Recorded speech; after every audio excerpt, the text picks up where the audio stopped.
Welcome back to Simple Truth. We've been talking about Jeremiah chapter 6. I had Summer on with me. We were going through some simple truths that have profound meaning. And, the last couple weeks been thinking through all kinds of, actually reflecting on a bunch of things that I already know. Part of the problem with simple truths is by nature, they're things that you and I know, but we just struggle with application. We struggle with actually believing them, right? So that we know that God loves us, but at certain moments, it doesn't feel like God loves us. So we struggle with that truth. We know that we should love other people, but at certain times we don't feel like doing it. So we struggle with that truth. And one of the simple truths that I've been struggling with lately is this concept that God has a mission for you. God has a vision for this world. That vision is that nobody would perish, that everybody would come to a relationship with Jesus Christ. But sadly, we know, you've listened to Summer and I talk about it the last couple of weeks, we know that everybody doesn't. Jeremiah chapter 6 said that people just are choosing not to listen, right? They're not hearing.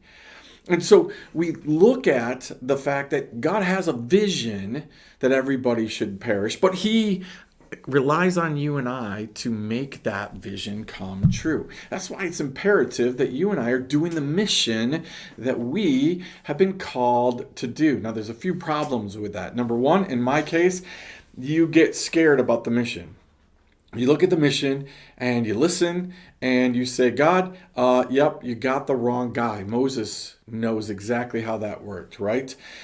You got the wrong guy. You got the wrong woman, right? We look around, we look at what other people are doing, we look at how other people are doing things, and we're like, this doesn't make sense, this doesn't match up, or they could do it better. But God stands firm and he says, listen, no, I don't got the wrong person, right? You have the wrong thinking. That's always the problem. That's the problem with me. It's not that I heard God wrong. It's that I apply it wrong. I start thinking about it wrong. I start making up excuses for why I can't do things. I want you to look at a little story with me in Judges chapter 4. One of the stories that really has a lot of truth. It's a simple truth, right? It's about Deborah, who was a prophetess. So again, I love the story because if you think that women's rights just started in the 1900s, you're crazy, because God was all about women's rights from the beginning.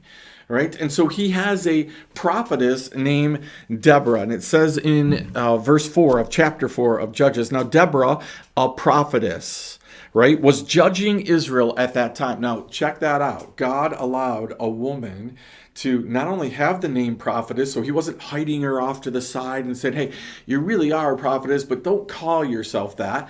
Instead, he comes right out in his word and said she was a prophetess, right, and she was judging.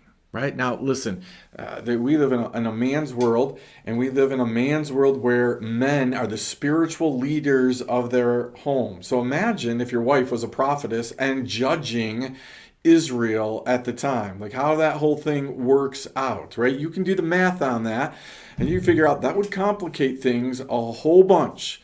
Right? So Deborah's doing this, and she used to sit under the palm of Deborah, right? How cool is it that you get your own palm? I don't even know what that is. I'm imagining it like it's a tree, but she got like her own tree and she sat under it. And I'm guessing she sat under it and then somebody named it after her because she was sitting out under it, but it doesn't matter. She got a tree named after her, right?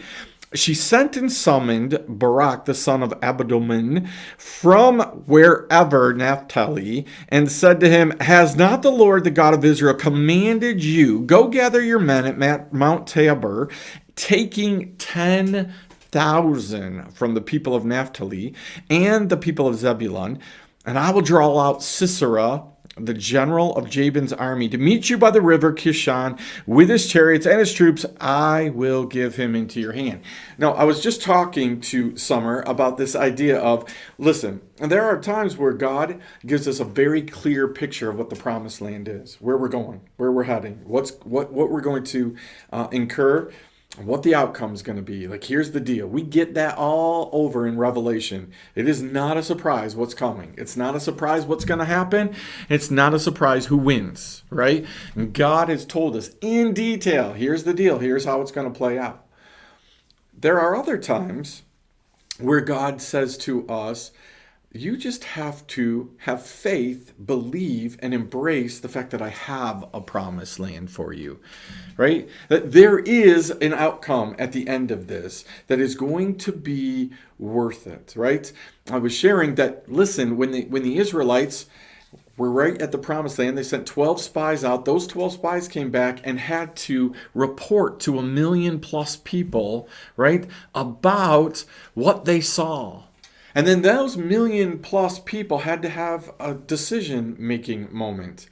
They had to decide whether or not they actually believed it based on somebody else's report, based on somebody else's thought process and what they perceived and what they heard from the Lord. And you take that and then you compare it to what you know about God and you say, yep, I'm going to embrace this even though I don't know what this is. I think in the last 3 months, I've said that phrase about 100 times. I don't know what this is. So do I want this or do I not want this? Let me just make that really clear. I love to be able to define things because when I define things, then I know how to do them, or I know the parameters, or I know who to go get to do it, right?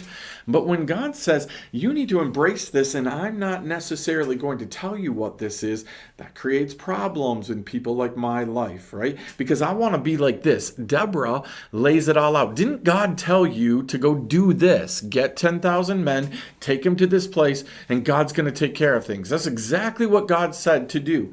Like, that's my way of thinking, right? Take it, do it, God's going to do it.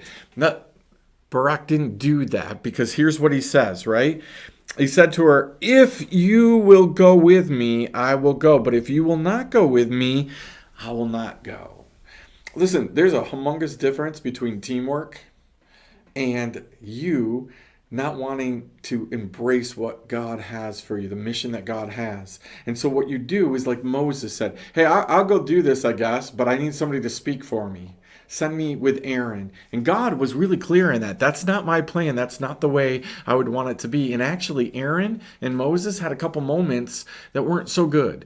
When Aaron tried to supersede what it was that Moses was supposed to be doing, right? But Moses was supposed to be embracing this moment.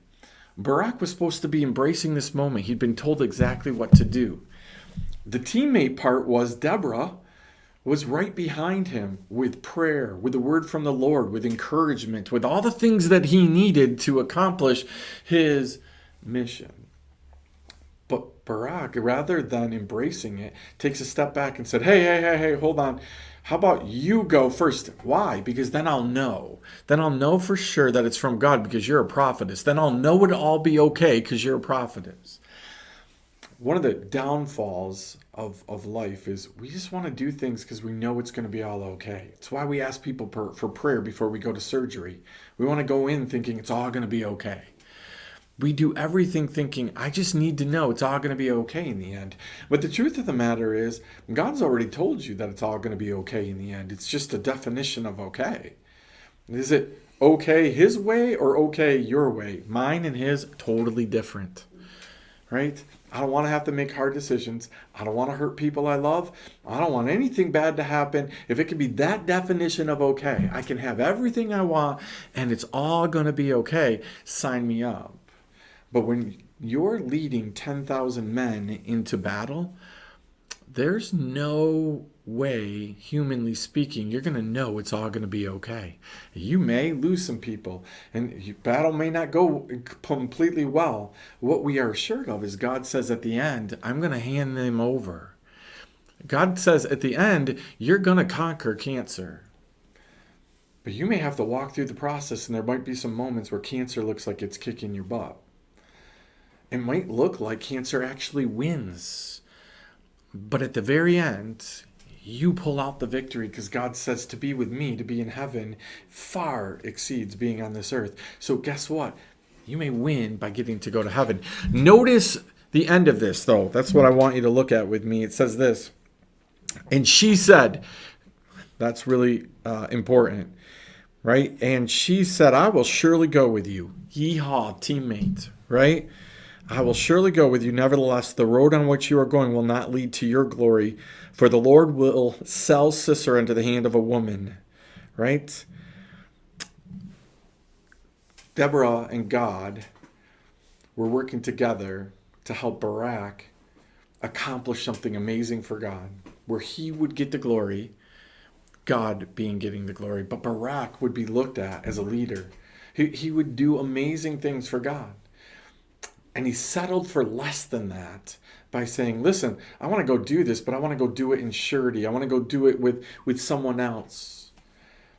And Deborah looks at him and says, I'll go with you, but you're not going to get what God would have for you. We talk about that all the time, that if you don't do it, God will raise somebody else up to do it. But think about what you're losing out if you don't do it. Think about what you're giving up when you decide not to do it.